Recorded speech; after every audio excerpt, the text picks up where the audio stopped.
Hey everybody, it's your buddy Beard Grizzly, and the other day I put together something about Banshee and the Leviathan's Breath bow. There were a couple things in there that just didn't sit right with me, and I want to actually get back to that discussion. Why? Because the comments that you guys left for me are very interesting in my opinion to go over, to kind of tie back everything, and overall really look into this possible plot hole that we have. You guys left me a multitude of them, and there are a couple of outliers that I want to go into before we get into the ones that were more commonplace to see, or the ideas that were there, and I want to present my theories as to why those ideas don't necessarily fit the bill of what's happening here with Leviathan's Breath.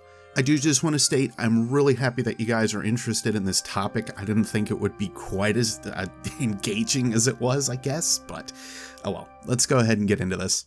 Now this one's going to require a little bit more explanation from the more higher side, or the more commonplace comments that I saw as time went by, but the one that was presented to me that I felt was a bit of an outlier was the explanation is right there in the grimoire card you read. His knowledge of weapons is encyclopedic. My problem with that statement, however, is it's kind of a logical fallacy. It's an idea that, okay, he touches a weapon and suddenly he has a third eye for exactly what happened with it. I'm not going to say it's impossible. It's a fantasy world, of course. But when all is said and done, just the logic path that you would have to go down with that one is out of this world. Again, it's not to say it couldn't be true, because it's exactly what the grimoire card says, but God, would that be just absolute lazy writing. More of a side note than anything as well, some of you pointed out that this thing had a lore tab for quite a while, and looking at the changelog that Ishtar Collective has, that's actually been a really storied history. Apparently the first one was released October 29th here of 2019, and the second, or the more updated version, was December 10th of 2019. This is basically hot into the holiday season, and I was not paying attention whatsoever at that point. The changelog on Ishtar Collective also covers a couple things that were altered, a couple of names overall, nothing too heavy, but I do find it still interesting that this was something that either took them some time to actually put into the game, or they had altered again. I don't know, but it's definitely a little bit of a weird one. It's not common to see these lore tabs change like this. Before release, like we had with I think it was the Prestige armor for Leviathan, that was the first time, Eater of Worlds I think it was. I could be wrong. Either way, there was some stuff that had changed before release, but I expected that, not like this with Leviathan's Breath. It's a little out there. But let's dive into the actual problems that arose within the comment sections, and a couple things that I think are misinterpreted overall.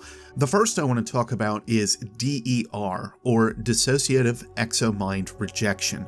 I actually do want to just let the entry play that we have for the scannable from the core terminus here for you guys, so at least we have all the same general information that we're running with on DER. Early experiments in exoscience managed to encode the human consciousness into a form that could be processed digitally. At the time, we believed that was the big hurdle to overcome in the creation of the exo. Little did we know, the real challenge would be the phenomenon known as dissociative exo-mind rejection. Nascent proto-exos developed serious symptoms of cognitive disorder that eventually led to death. It turned out the human mind would not reconcile its presence in a new body. It took multiple iterations in design, but the Clovis Bray Corporation eventually developed several solutions. The first is to reboot the mind once it has been transferred, allowing it to awaken inside its new shell as though it were being reborn.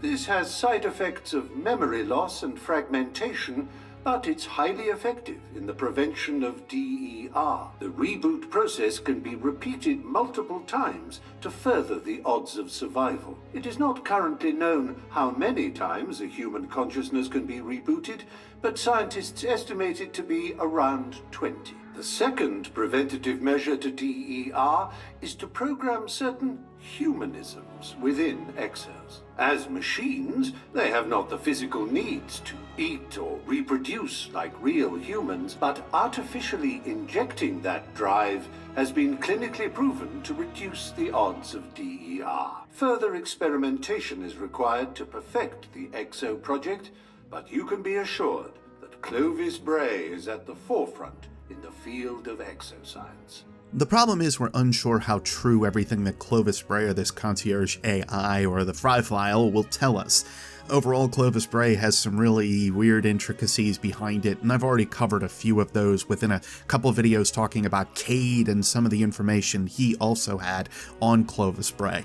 And I would probably recommend taking a quick relook over those if need be, but only if you're really interested or want a full refresh on DER.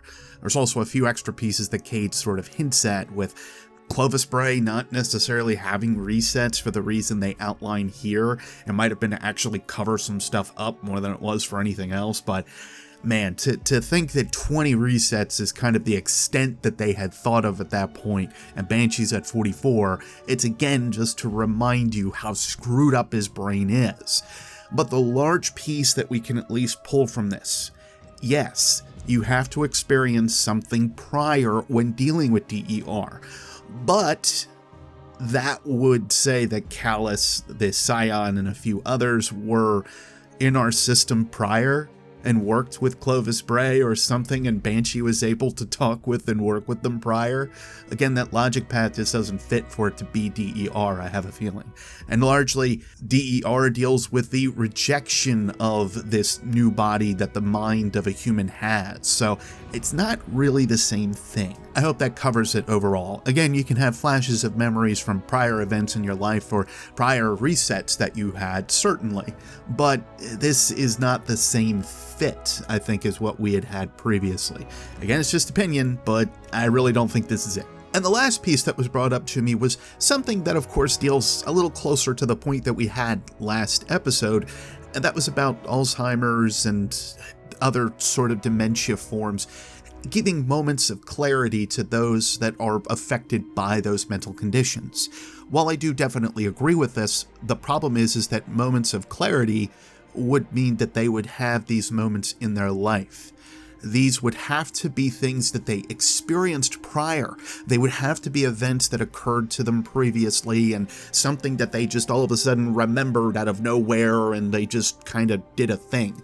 In a lot of rights, it's the same thing as what happens with EXO resets and how DER sort of acts and functions. Largely, it's something that they have to experience, the affectant has to experience in their life prior. But without it, it really does push the idea of a moment of clarity out the door.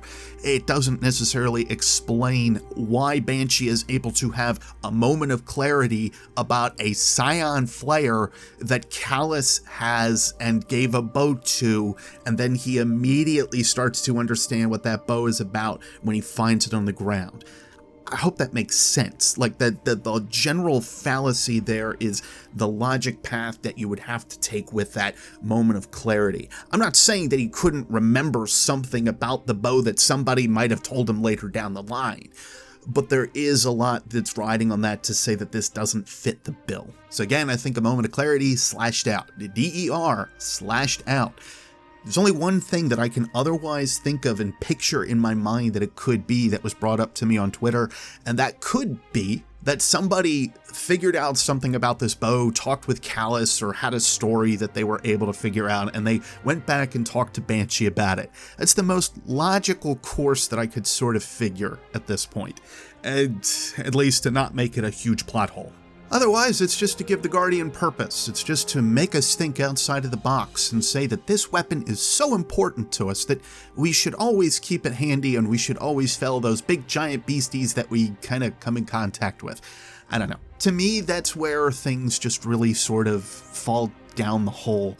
And if nothing else, this entry, though, has sparked some very interesting discussion and sort of looked into the ideas of plot holes and so on within Destiny as a whole.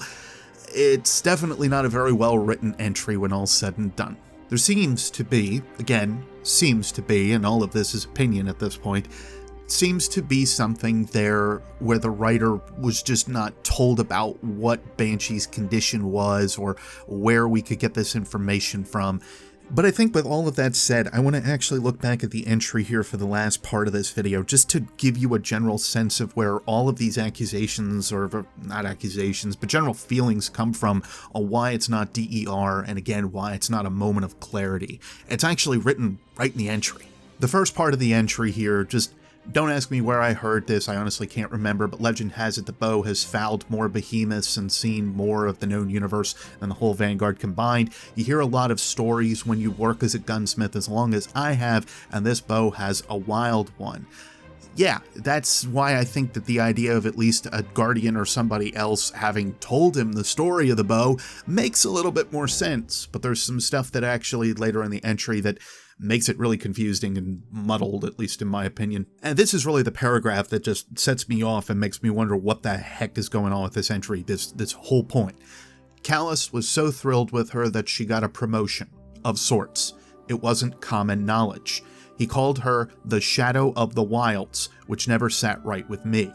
Scion Flayers aren't known for their stealth. She was his assassin. When she wasn't hunting prize game, she was doing Callus's dirty work in the most remote corners of the galaxy. How does Banshee know any of this? How would a Guardian necessarily know any of this? And where in the world would they get that general necessary information? That's why I feel that this is either a completely made-up story for the bow itself, or again, this Guardian had some implicit information that they were able to talk to about this bow. But again, the logic path just doesn't follow proper. In the last paragraph of this entry, Banshee picked up the weapon during the attack and the assault by Gaul. He then ended up caging this weapon, or possibly caging this weapon, when he had the chance. And otherwise could have left it on the table or something for a little while, maybe somebody saw it, etc. But that would mean that either the Leviathan was or was not here in our system yet. And a Guardian wouldn't have a lot of time at that point to really talk with Callus to get more information about the shadows of Callus. Voic, or Voice, is also not a member of the Shadows that we knew about previously at all. So that's another thing that really kind of puts this feather that it was just a character added to make it feel like it was something important and they had a reason to sell an ornament on Eververse. I don't know. Anyway, I wanted to just kind of bring this up again, mostly because I felt that the discussion was very interesting that we had over this bow and where Banshee may have heard this story. Mostly because it defines in a couple different areas, or it sits in a couple different areas. One, Callus could be screwing with Banshee and could be screwing with other members of the tower. Two, it could be a very bad plot hole.